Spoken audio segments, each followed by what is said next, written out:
আগামীকাল বসিরহাট গোপালপুর মোড়ের সমাবেশ, সেই উদ্দেশ্যে কি বার্তা দেন?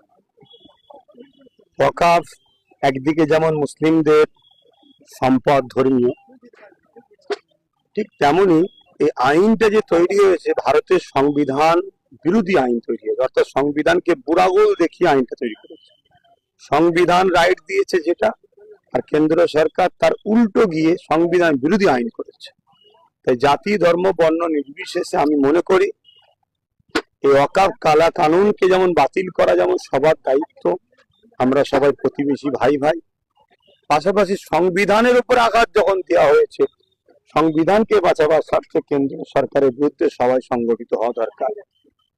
তাই আসুন আগামীকাল